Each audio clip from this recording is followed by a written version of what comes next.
মিউনিসিপ্যালিটির vice chairman.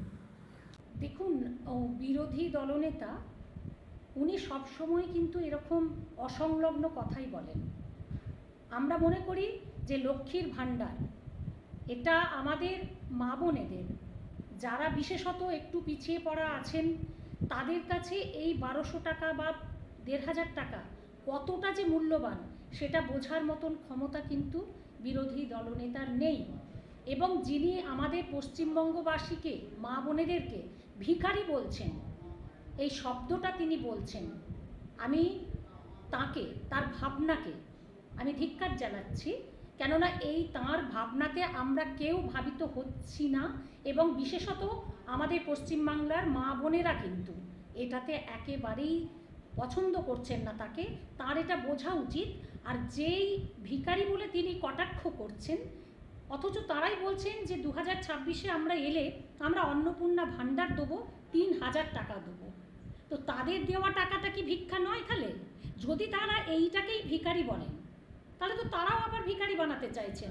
আসলে ওনারা দিশাহারা হয়ে পড়েছেন, তাদের হাতে কোনো প্রকল্প নেই, তারা মানুষের কাছে, মানুষের পাশে দাঁড়ানোর মতন কোনো তাদের কিচ্ছু নেই।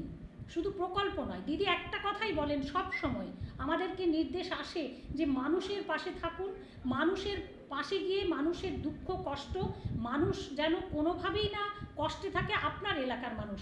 আমরা এরকম প্রত্যেকেই যদি নিজের এলাকার মানুষদেরকে সুখী বা খুশি রাখতে পারি তাহলেই সেটা আমাদের কাছে অনেক। সুতরাং বিরোধী দলনেতা কি বললেন না বললেন তাতে আপামর পশ্চিমবঙ্গবাসীর মা বোনেরা একেবারেই সেটাকে পাত্তা দেয় না।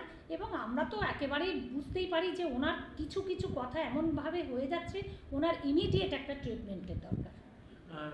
মাননীয় মুখ্যমন্ত্রী মমতা বন্দ্যোপাধ্যায় ক্লাবগুলোকে 1,20,000 টাকা করে অনুদান দিচ্ছে, 1,10,000 টাকা অনুদান দিচ্ছে। সেখানে দেখা যাচ্ছে যে প্রধানমন্ত্রীর ছবি মা দুর্গার পায়ের তলায় রাখলে সরকারি সুযোগ সুবিধা পাওয়া যাবে, অর্থাৎ দিল্লির মুখ্যমন্ত্রী এই ঘোষণা করছেন।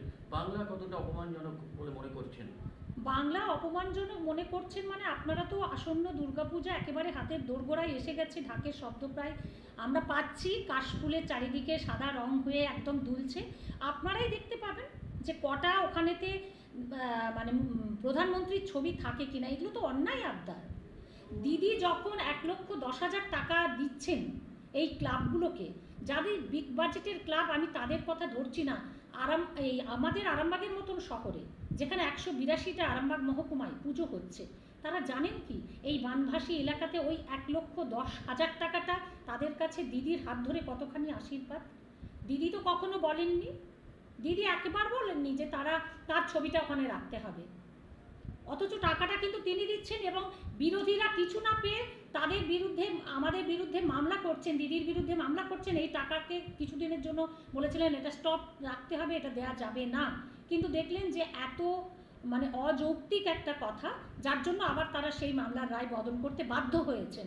সুতরাং মুখ্যমন্ত্রীর যেখানে নিজে টাকাটা দিচ্ছেন সেখান থেকে তিনি বলছেন না একবারও যে তার ছবি লাগবে, আর উনি বলছেন যে মা দুর্গার পায়ের কাছে তার ছবি রাখবে। উনি তো এইভাবেই রাম মন্দির যখন প্রতিষ্ঠা করেছিলেন তখন কিন্তু প্রধানমন্ত্রীর ছবিগুলো অনেক বড় ছিল, তার পায়ের কাছে রামচন্দ্রের ছবি ছিল। আমি দায়িত্ব নিয়ে বলছি, আপনারা দেখুন খোঁজ নিয়ে। তো সেই জায়গায় দাঁড়িয়ে শ্রী রামচন্দ্র তো তাদেরকে থাপ্পড় মেরে গেছেন, তারা নিজেদের বুথে সেখানে জিততে পারেননি অযোধ্যায়। তাহলে তারা আবার বলেন কি করে মা দুর্গার পায়ের তলায় যদি তিনি থাকেন, তার ছবি যদি কেউ রাখে, মহিষাসুরের মতন মা দুর্গা তাকে বধই করবেন। এটুকুন আপনাদের বলে রাখছি। যেখানে বলেছিল বাংলার কৃষ্টি, বাংলার কালচার, বাংলা সংস্কৃতি মুখ্যমন্ত্রী মমতা বন্দ্যোপাধ্যায় জানেন না, তিনি দুর্গাপুজো কালী পুজো করতে দেন না, কম করে। সেইখানেই দেখা গেল 2025 প্রধানমন্ত্রী নরেন্দ্র মোদীকে এসে বলতে শোনা গেল জয় মা কালী, জয় মা দুর্গা। দেখুন, ওনারা প্রথমে মুখ্যমন্ত্রীকে, আমাদের মানবদরদী জনদরদী যিনি মুখ্যমন্ত্রী মমতা বন্দ্যোপাধ্যায়কে বিভিন্নভাবে আক্রমণ করছেন, এবং যখন তারা সেই আক্রমণটা কোনোভাবেই দেখছেন যে গ্রাহ্য হচ্ছে না, তখন তারা এসে আবার সেই দিদির বলা কথাগুলোকেই বলছেন। যাদের বাংলা উচ্চারণ নেই, যারা বাংলার ওপরেতে, বাংলা ভাষীদের ওপরে অত্যাচার করছেন, বাংলা ভাষাকে অত্যাচার করছেন, বাংলা ভাষার ওপর সন্ত্রাস চালাচ্ছেন, তারা কি বলবেন? তারা বুঝবেন কি করে বাংলার কালচার কি? তারা কি করে বাংলা সংস্কৃতি বুঝবেন বলুন তো? আমাদের সমস্ত যারা ভিন রাজ্যে আছে, আপনারা প্রত্যেকেই জানেন, সেই ভিন রাজ্যে যারা পরিযায়ী শ্রমিক, যারা দুটো অন্যের জন্য, যারা তাদের কর্মসংস্থানের জন্য সেখানে গেছেন, তাদের উপরেতে লাগাতার অত্যাচার চলছে। তারাই আবার বাংলাতে আসছেন, ভোটের সময়তে উড়ে উড়ে আসছেন আর বলছেন জয় মা কালী, জয় মা দুর্গা, যার উচ্চারণের ঠিক নেই। তিনি মা দুর্গার কি কথা বলবেন? আমরা অনেক বেশি জানি। যারা আমাদের রবীন্দ্রনাথ, আমাদের বঙ্কিমচন্দ্র, আমাদের যে সকল মনীষী আছেন, আমি আলাদা করে নাম নিচ্ছি না, আমাদের যিনি এই যে ইতিহাস, আমাদের যে স্বাধীনতা সংগ্রামের ইতিহাস, তাহলে তো সেটাকে অস্বীকার করতে হয়।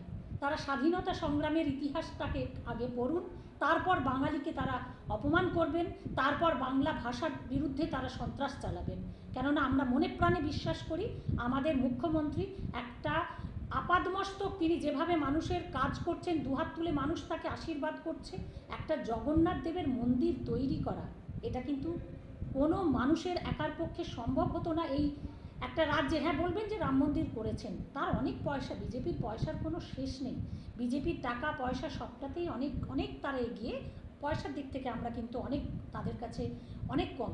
তবুও দিদি যখন এই রকম একটা জগন্নাথ মন্দির স্থাপন করতে পেরেছেন, তখন শ্রী প্রভু জগন্নাথ দেবের, শ্রী নারায়ণের আশীর্বাদের হাত দিদির মাথায় আছে বলে আমি অন্তত বিশ্বাস করি।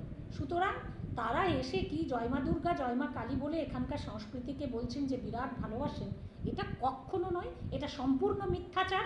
এবং তারা যেভাবে বাংলা ভাষার উপরে, বাংলাভাষীদের উপরে অত্যাচার চালাচ্ছেন, সেটা আপামর জনতা বুঝে নেবে। 2026-এর ভোট বাক্সে তার প্রতিফলন আমরা দেখতে পাবো।